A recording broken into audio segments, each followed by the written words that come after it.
একটি ছোট্ট গ্রাম। এই গ্রামের নাম সুখপুর। সেখানে একটি ছেলে ছিল, তার নাম ছিল রাহুল।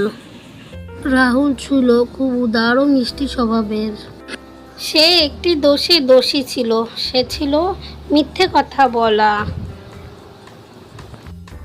একদিন রাহুল খেলতে খেলতে প্রধানের বাগের ফুল গাছটি ভেঙে ফেলে। ভয়ে সে বাড়ি এসে মাকে মিথ্যে বলে যে এটি তার কাজ নয়, আর তার মা তার কথা বিশ্বাস করে নেয়। দিন গেলে রাহুলের এই মিথ্যে বলার অভ্যাসও আরও বেড়ে যায়। সে ছোট্ট ছোট্ট জিনিসের জন্য মিথ্যে কথা বলতে শুরু করে। ধীরে ধীরে গ্রামের মানুষরা তাকে বিশ্বাস করা বন্ধ করে দেয়। একদিন বাস্তবেই রাহুল বিপদের মুখে পড়ে যায়। সে বাড়ি এসে সব সত্যি কথা বলে, কিন্তু কেউ তার কোনো কথা বিশ্বাস করে না। সবাই ভাবে সে হয়তো আবারও মিথ্যে কথাই বলছে।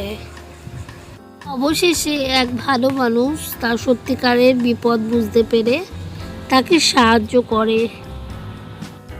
এই ঘটনা থেকে রাহুল শিখলো যে কখনো মিথ্যে কথা বলা ভালো নয়।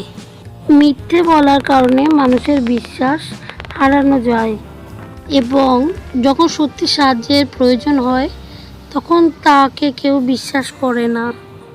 সে তার ভুল থেকে শিখে আর কখনো মিথ্যে কথা বলেনি, এবং গ্রামবাসীদের মিথ্যা না বলার জন্য অনুগ্রহ করে।